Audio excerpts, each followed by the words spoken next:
হলুদ দিয়ে রেখেছিলাম পানিতে। হলুদ পানির মধ্যে কাঁঠাল দিতে হয়, না হলে কালো হয়ে যায়। আচ্ছা, রান্না করব কাঁঠালের বড়া। কাঁঠাল সিদ্ধ করে নিয়েছি বড়া তৈরি করতে।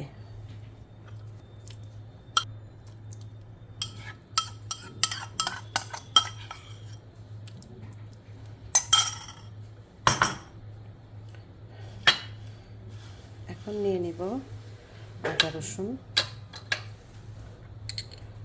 আদা রসুন পেস্ট লাগবে, পুরোটাই লাগবে।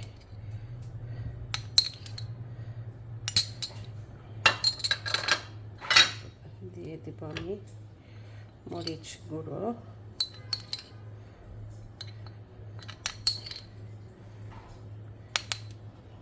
এটা হলো গরম মশলা গুঁড়া, এটা আমার নিজের হাতে তৈরি করা।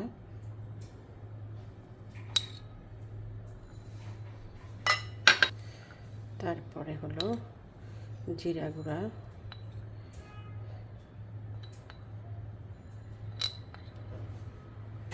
দেব একটু ধনে পাতা কুচি, আর হলো কাঁচামরিচ কুচি, দেব কিছু ব্রেড ক্রাম,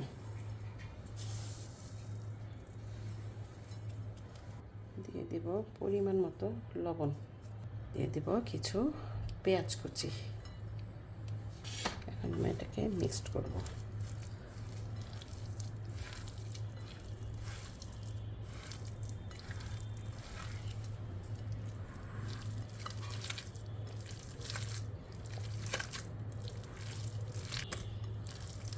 আর একটু পেঁয়াজ কুচি লাগবে, এখানে দিয়ে দেব আর একটু পেঁয়াজ কুচি।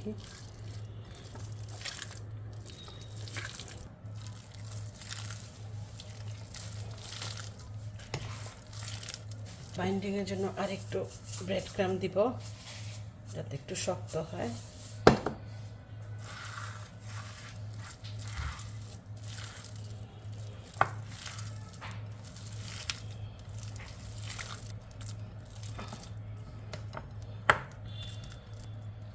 হয়ে গেছে আমার মাখানো, এখন আমি এটা তেলে ভাজবো।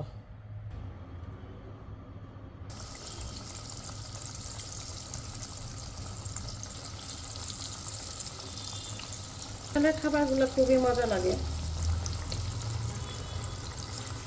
কাঁঠাল দিয়ে মাংস, কাঁঠালের ভাজি, কাঁঠালের বড়া আসলেই খুব মজা।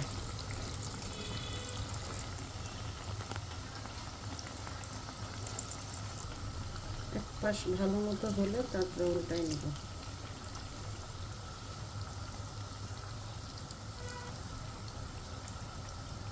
কেউ একটু মুসুরি ডালও দিয়ে দিতে পারেন। ডাল, চিংড়ি মাছ বাটা, ছোট গুঁড়া চিংড়ি, যার যেভাবে খুশি। খুবই সুন্দর হয়েছে।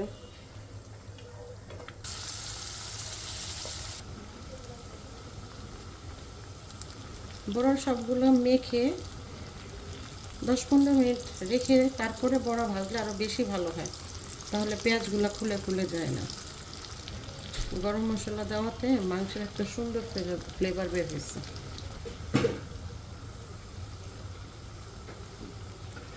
এখন এগুলো তুলে ফেলবো।